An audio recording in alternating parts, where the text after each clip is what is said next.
바울 사도는 우상숭배의 본보기로 과거 이스라엘의 광야에서의 당한 일들이 거울과 같이 고린도 교회는 물론이고 모든 세대의 하나님의 백성들에게 안타까운 거울이 됨을 이 10장을 시작하면서 제시하면서 그들 가운데 어떤 사람들과 같이 너희는 우상 숭배하는 자가 되지 말라 그렇게 경고를 한 바 있습니다. 적어도 8장에서부터 이 우상 숭배와 거기에 관련된 문제들에서 지적을 하고 10장까지 이 이야기를 지속하고 있는데 9장에서는 이 바울 사도의 권면이 더욱 호소력 있게 하기 위해서 하나님의 보내신 사자됨을 천명한 바 있습니다. 그리고 지난 시간에는 우리가 다 그리스도의 한 몸에 참여하는 자들로서 너희가 주의 잔과 귀신의 잔을 겸하여 마시지 못하고 주님의 식탁과 귀신의 식탁에 겸하여 참여하지 못하리라. 21절에 그렇게 빛의 백성들이 절대로 어두움의 일에 참여할 수 없음을 강조하면서 교만하다가 오히려 시험에 들게 되므로 절대적으로 겸손히 주님을 의지하지 않는다면 넘어질 수 있음을 역시 경고한 바 있습니다. 오늘은 좀 더 구체적으로 우리가 우상숭배의 위험에서 자유할 수 있는 그런 방법을 제시를 하고 믿음의 선배로서 약한 자들과의 관계 속에서 그들의 믿음을 무너뜨리지 않을 자세를 가르쳐주고 있습니다. 어떤 일은 생각지 못하고 그 일을 진행했다가 나중에 가서 후회하는 일들이 참 많죠. 그러나 어떤 일들은 신중하게 준비하고 또 조심해서 한 결과로 참 이 일은 잘했다. 그렇게 만족한 경우도 있죠. 근데 우리가 신앙의 삶 속에서도 이 예배 속에서도 내가 좀 그러지 않았더라면 좋았을 텐데 그런 후회가 되지 않기 위해서는 늘 이렇게 신중할 필요가 있다 하는 것도 우상숭배와 견주어서 생각할 수가 있겠습니다. 여기에서도 주님께서 직접 말씀하신 것처럼 너희가 내 말에 거하면 참으로 내 제자가 되고 진리를 알지니 진리가 너희를 자유롭게 하리라 하는 요한복음 8장 31절에서 32절에 말씀하신 것처럼 그리스도를 바로 아는 사람들은 주님께서 기뻐하시는 대로 자유를 바로 사용할 수 있고 그러면서 오히려 믿음이 약한 사람들을 지켜줄 수 있는 그런 권면을 오늘 이 말씀에서 주고 있습니다. 사실 모든 것에서 이익이 있는가, 이득이 되지 않는가를 그 일의 이유로 우리는 생각을 합니다. 누구도 이득이 되지 않는 일을 할 어리석은 사람은 없습니다. 이것은 영적인데도 마찬가지입니다. 심지어는 사랑의 귀중성을 말하면서까지도 내가 내게 있는 모든 것을 구제하고 또 내 몸을 불사르게 내줄지라도 사랑이 없으면 내게 아무 이득이 없느니라. 이 사랑에 관한 한 나를 내줘야 된다고 하는 입장에서도 여기 이익을 얘기하고 있어요. 유익을 얘기하고 있다고요. 그러니까 우리가 유익이 없는 일은 하지 않아야 된다고 하는 것을 영육의 관계를 막론하고 바울 사도는 오늘 이 내용 속에서 특히 강조하고 있는 것을 봅니다. 신앙의 용기는 반드시 필요하지만은 믿음이 약한 자들을 믿음에서 무너뜨리게 하는 데까지 자유를 잘못 사용해서 그들의 앞에 거치는 자로 존재할 것이 아니라 자신의 권리를 하나님의 영광과 성도들 모두가 유익하도록 사용할 것도 오늘 이 말씀에서는 당부하고 있습니다. 나는 나의 자유와 나의 권리를 과연 어떤 쪽으로 사용하는가 한번 점검할 수 있는 시간이 되었으면 합니다. 무엇을 하든지 먼저 하나님의 영광을 위할 수 있는 사람이 진정한 그리스도인이고 이러한 목적으로 행한 것에는 절대 후회가 따르지 않을 것입니다. 무엇보다도 하나님의 영광을 위하는 것은 많은 사람들을 구원받게 하는 그런 역할로 진행해 간다고 하는 것도 오늘 이 말씀을 상고하면서 배우게 됩니다. 세 가지 정도로 나누어서 보겠는데 첫째는 23절에서 26절입니다. 신앙의 사람들은 남의 유익, 특히 많은 다수의 유익을 위해서 일하라. 그런 당부를 받습니다. 우리는 짐짓 나에게 이익이 되는가, 유익이 되는가, 이걸 먼저 계산하는 경우가 참 많죠. 사실이거든요. 그런데 너가 진정 하나님의 사람이고 믿음의 사람이라면 내 이익보다, 내 유익보다는 남의 유익을 먼저 계산해봐라. 그리고 이것이 많은 사람의 유익을 구하라고 하는 것은 이 주님의 몸된 공동체에 과연 유익이 되는가, 이런 것들을 생각을 하라는 거지요. 모든 것이 가하나 모든 것이 유익한 것은 아니요, 모든 것이 가하나 모든 것이 덕을 세우는 것은 아니니 누구든지 자기의 유익을 구하지 말고 남의 유익을 구하라. 우리 이 비슷한 말씀 어디서 들은 적이 있잖아요. 23절의 말씀을 앞에서 한번 읽어본 것 같지 않습니까? 바울 사도는 앞에서 이미 이 말씀을 한 바 있습니다. 6장 12절에서 그랬죠. 모든 것이 내게 가하나 다 유익한 것이 아니요, 모든 것이 내게 가하나 내가 무엇에든지 여기서는 얽매이지 아니하리라, 이렇게 말씀을 했습니다. 그래서 할 수 있는 것과 그 결과에 대해서 말한 바 있습니다. 할 수는 있지만은 그 결과에 대해서 이러이러한 결과가 올 것이기 때문에 우리가 그 결과를 생각하면서 어떤 일에 대해서 할 수 있다고 하는 것을 하라, 이런 말씀이겠죠. 특히 신앙의 사람들에게는 이런 부분이 참 많이 강조됩니다. 고린도전서 8장 그리고 10장의 말씀과 견주어서 생각할 수 있는 말씀이 로마서 14장입니다. 7절에 보니까 우리 중에 누구든지 자기를 위하여 사는 자가 없고 자기를 위하여 죽는 자도 없도다, 그렇게 얘기를 합니다. 그리스도인은 자기를 위해서 사는 사람이 없다는 겁니다. 왜 그렇습니까? 주님을 위해서 살아야 되기 때문에. 자기를 위해서 사는 자가 없다, 그렇게 말씀을 하죠. 또 같은 로마서 15장 2절에서는 우리 각 사람이 이웃을 기쁘게 하되 선을 이루고 덕을 세우도록 할지니라 그랬어요. 여기 23절에 모든 것이 가하나 유익한 것도 아니고 모든 것이 가하나 덕을 세우는 것이 아니라 그랬습니다. 믿음의 사람들이 어떤 관계 속에서 늘 생각해야 되는 건 뭐냐? 덕이라는 거예요. 그래서 나를 기쁘게 하는 것보다는 이웃을 기쁘게 하고, 여기 로마서 15장 2절의 이웃이라고 하는 건 누굴 얘기하는 겁니까? 바로 함께 신앙하는 사람들을 얘기하는 겁니다. 그리고 앞에서 우리가 고린도전서 13장을 한 군데를 이용한 바 있습니다만은 13장 5절에 보니까 사랑이 어떤 것이냐를 얘기하면서 무례히 행하지 아니하며 자기의 유익을 구하지 않는다. 이게 사랑이라는 거예요. 자기의 유익을 구하지 않는 게 사랑이다. 이렇게 사랑의 정의를 다른 한편에서 내리고 있는 것을 우리가 본다고 하는 것입니다. 갈라디아서 6장 2절에서는 너희가 짐을 서로 지라. 그럼 뭐겠어요? 이웃의 짐, 다른 사람의 짐, 형제의 짐을 내가 나눠짐으로써 뒤에 가보니까 그리스도의 법을 성취하라는 거예요. 남의 짐을 내가 오히려 나눠짐으로써 그리스도의 법을 성취한다, 이렇게 말씀을 하고 있습니다. 그래서 이 23절의 내용은 뭐냐 하니까 할 수 있다고 다 해서는 안 된다는 거죠. 내가 내 마음대로 하는데, 내가 할 수 있는 것을 하는데, 이것은 신앙 속에서 옳지 않다는 거예요. 모든 것이 가하나 모든 것이 유익한 것이 아니요, 모든 것이 가하나 모든 것이 덕을 세우는 것이 아니다. 여기 두 가지를 특히 강조하고 있는 게 뭡니까? 유익한 것이 아니다. 우리가 하나님의 일을 함에 있어서, 내가 신앙 생활을 행함에 있어서 이것이 과연 유익한 것인가를 생각하라는 겁니다. 그 다음에 이것은 물론 나의 유익도 생각할 수 있지만 형제 자매의 유익도 생각할 수 있고, 그 다음에 이것이 두 번째로 뭐라고요? 덕을 세우는가. 내가 이렇게 하는 것이 덕을 세우는가. 이걸 한번 점검을 하고 하라는 거죠.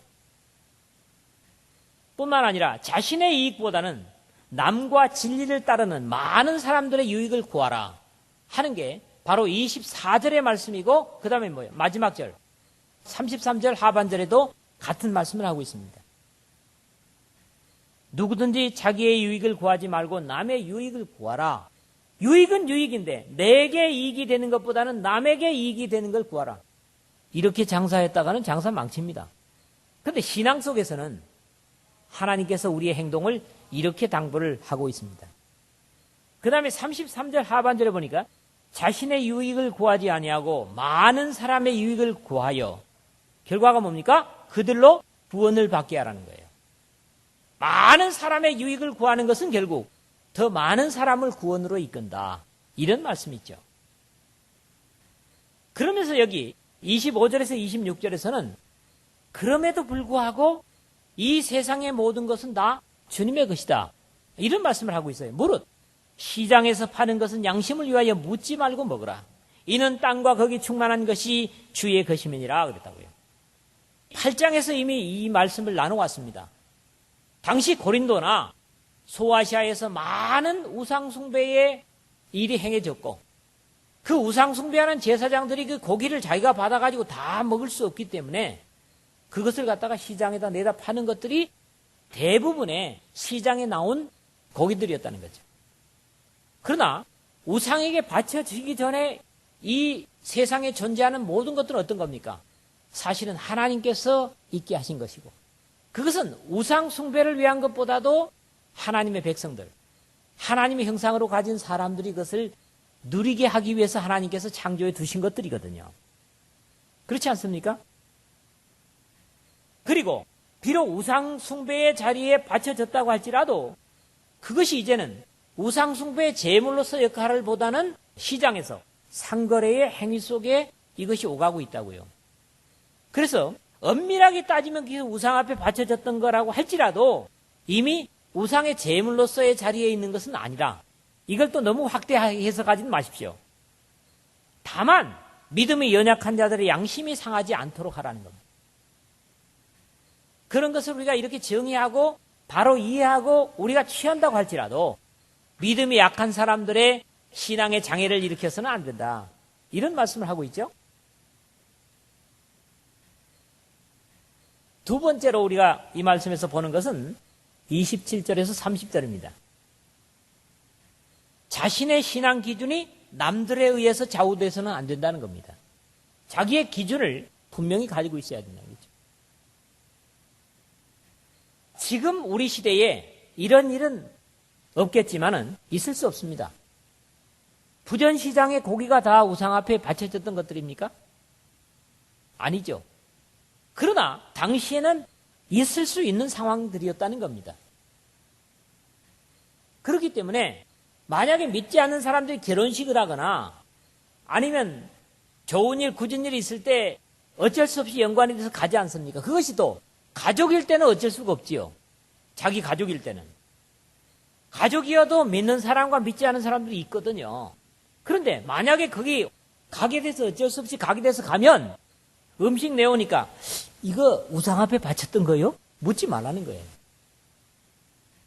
앞에서 말씀드렸던 대로 이미 우상에게 제물로서의 가치보다는 이게 시장에서 통용되는 고기로서의 역할을 하고 있는 것이고 그리고 하나하나 이렇게 신앙이 경건한 것처럼 짚어가는 게 좋다고 할지라도 그런 것까지 낱낱이 해서 사람들에게 눈살을 찌푸리게 할 필요가 없다는 거지요. 그런 얘기거든요, 지금. 좁쌀 영감처럼 사람들에게 귀찮은 존재로 나타나서도 안 되겠지만 다른 사람들에게 판단에 걸려 넘어지거나 좌우되는 허약한 존재들이 되어서도 안 되겠다는 겁니다. 불신자들이 초청을 받았을 때 낱낱이 확인할 필요가 없다. 이게 27절이죠. 불신자 중 누가? 이 불신자 중 누구라고 하는 것은 자기 가족일 수도 있어요. 육신적으로. 그리고 또 친구일 수도 있고 친척일 수도 있습니다. 너희를 청할 때에 너희가 가고자 하거든 너희 앞에 차려놓은 것은 무엇이든지 양심을 위하여 묻지 말고 먹으라. 청해서 음식을 차려놨으면 이것을 낱낱이 확인하면서까지 먹을 필요가 없다. 이 얘기는 뭡니까? 심지어 제사 지낸 집에 갔다고. 아니 제주도에서는 사실 그런 일이 많아요. 실제로 그렇거든요. 제주도에서는 제사 지내는 일이 태반이에요. 엄청나게 많아요. 육지보다. 자주 제사를 지내니까요. 언제 세상을 떠났는지도 모르는 사람을 위해서도 날짜를 잡아가지고 제사를 지냅니다. 그 사람들은요. 그러다 보니까 사실은 제사 음식이 많아요. 그러면 가서 낱낱이 초청한 사람 집에 가가지고 이게 제사 음식이요? 어젯밤에 제사 드렸어? 그럴 필요는 없다는 거죠. 우리가 그렇게 허약한 존재는 실제적으로 아니라는 겁니다. 그럼에도 불구하고 28절, 29절의 얘기는 그러나 다른 사람이 우상의 제물이라고 말할 때는 먹지 말아라 이거죠. 누가 너희에게 이것이 제물이라 말하거든 알게 한 자와 그 양심을 위하여 먹지 말라. 내가 말한 양심은 너희의 것이 아니요 남의 것이니 어찌하여 내 자유가 남의 양심으로 말미암아 판단을 받으리요. 그렇게 얘기를 합니다. 그러면 뭡니까? 사람 불러놓고 이게 우상에게 태웠던 음식이요 먹으시오. 그러면 어떻게 되는 거예요? 그건 사실 그 사람을 올무에 걸고자 하는 거지요. 그 사람의 어떤 신앙에 어려움을 주고자 하는 자세지 그게 하나님 앞에 올바른 모습은 아니기 때문에 그런 어떤 그 이야기를 들으면서까지 그 재물을 먹어서는 안 된다는 거죠. 그리고 그런 것들은 남의 양심이라 그런다고요. 그런 일들이 우리 주변에 종종 있습니다. 어떤 사람이 우리가 어쩔 수 없는 관계 속에 있는데 사실이 아닌 것을 가서 전해달라고 합니다. 사실이 아닌 것을 전해달라고 하는데 나는 신앙의 양심으로서 그게 거리낀다고요. 그런데 그것은 사실은 내가 그렇게 전하고자 하는 게 아니거든요. 사실 그 거짓말하는 그 사람의 양심인 거지요. 제가 지금 예를 좀 드는 게 그렇습니다만은 분명히 이것이 사실이 아님에도 불구하고 내가 이제 부잣돈을 주면서 말이죠. 내가 사실 아파가지고 이 못 간다고 좀 그리 전해주세요. 그럴 수도 있다고요. 왜? 신앙적인 양심이 없는 사람이니까. 그런데 나는 가서 그 사람이 지금 아프지 않은데 아프다고 그렇게 전하라고 하더라고. 이 진실하다고 해서 그렇게까지 할 수 있느냐 이겁니다. 그건 뭐예요? 그 사람의 거짓말은 그 사람의 양심이에요. 결국 내 양심은 아닌 거죠. 그런 논리로 이 바울 사도가 지금 이 말씀을 하고 있는 것입니다. 나의 자유가 남을 죄짓게 한다면 그것은 자유가 아니고 또 남에 의해서 내 신앙의 자유가 유약하다든가 어떤 그들로부터 비아냥을 받을 필요는 없다. 이런 말씀이죠. 만약에 내가 담대하게 어떤 곳에 가서 음식을 차려놓은 것을 감사함으로 하나님 앞에 축복하고 기도를 하고 먹지 않습니까? 그런데도 불구하고 어떤 사람이 이거 우상의 제물인데 하면은 안 먹으면 되는 거죠. 그러니까 뭡니까 이 얘기는? 결국 우상의 제물인 것을 알고는 구태여 먹을 필요도 없고 또 그렇게 함으로써 욕될 필요도 없다. 이런 얘기거든요. 30절에 보니까 하나님께 감사하는 것이 올무가 될 필요가 없다는 겁니다. 만일 내가 감사함으로 참여하면 어찌하여 내가 감사하는 것에 대하여 비방을 받으리요. 30절에 그랬다고요.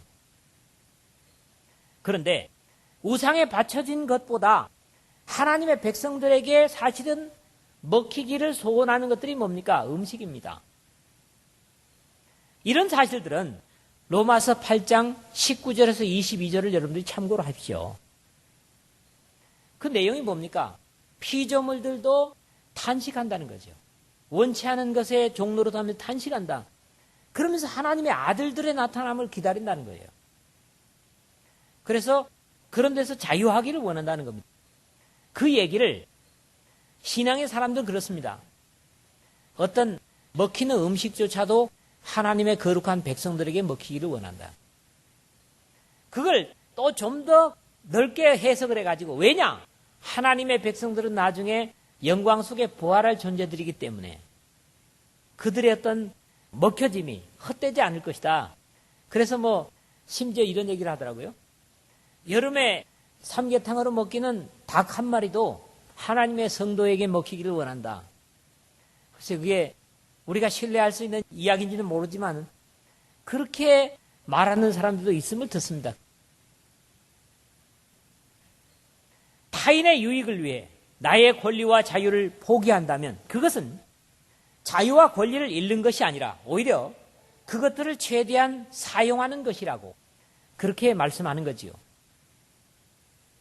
특히 바울 사도는 이 같은 원리를 주장하고 있는 로마서 14장 21절에서 고기도 먹지 아니하고 포도주도 마시지 아니하고 무엇이든지 내 형제로 거리끼게 하는 일을 아니함이 아름다우니라. 결국 옆에 사람들에게 거리끼는 일을 하지 않는 것이 뭐다? 아름다운 것이다. 보기 좋은 것이다. 이렇게 말씀을 합니다.